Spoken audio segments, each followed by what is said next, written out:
Oh, dirito sa reaksyon. Dire nang laay ron. Tanaw ninyo, seryoso si Bibi Sara, dili katong iyaha may galang unta magkadayon mo.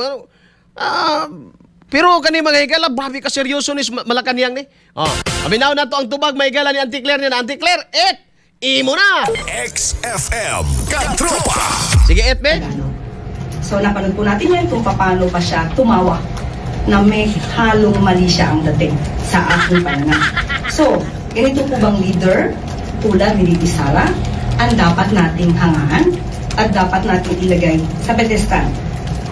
Ang anumang salitang nagagaling sa kanya ay puro paninira, puro insinuation, puro ka-immoralidad. Ang Pangulo po ay mayroong pamilya, mapagmahal na asawa, mabuting ama. At ako rin po ay may pamilya. So sa isang tulad na ni Vice Presidente na magsasalita ng ganito, ito po ay napakababa bilang babae. At sa mga ganitong sitwasyon, yung kanya mga kaalyado na nagmamarunong sa communications at mga propagandista, isang hiling, maaari niyo po bang turuan ang Vice Presidente sa kanyang communications? Bigyan niyo po ng Comms 101 para magkaroon naman ng konting or Wow naman, coming from you. Coming from you talaga, madam. Message, Valentine message sa kanya. Bibi Sara, spread love. Not fake news, not immorality. Don't be a chucky. Don't be a chucky. Okay na dong. XFM Katropa. Kaya balo ka mga higalaon si atmosphere?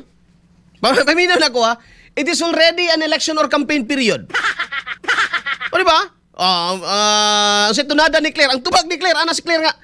Ganito ba ang klase ng leader na gusto nyong ilagay sa pedestal? Claire, ma'am, malayo pa po tayo sa totoo. Before anything else, may gala, would like to dedicate this song to to Auntie Claire from Gali Valenciana.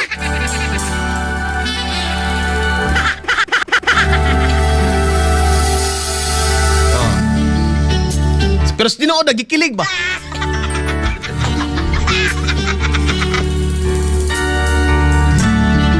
Ito kaya pumutingo gani ay.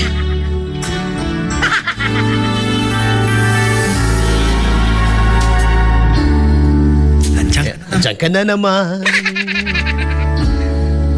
Tinutukso-tukso ang aking puso.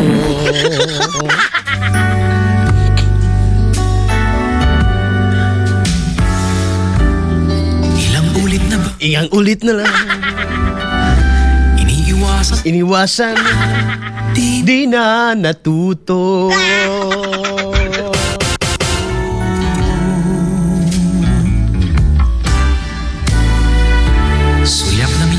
Sulyap ng iyong mata. Laging nadarama. Sunod-sunod lang ko. Sunod-sunod. Memorize ba?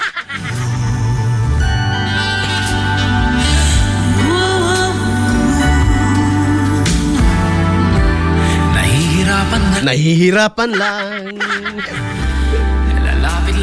Lalapit-lapit pa. Natuto.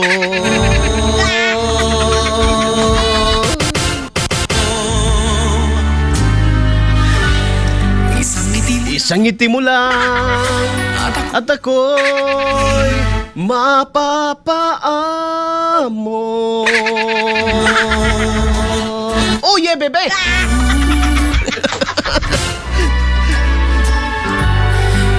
Yakapin mong minsan Cellphone Plus Gold, mapalit sa mga butika sa inyong lugar.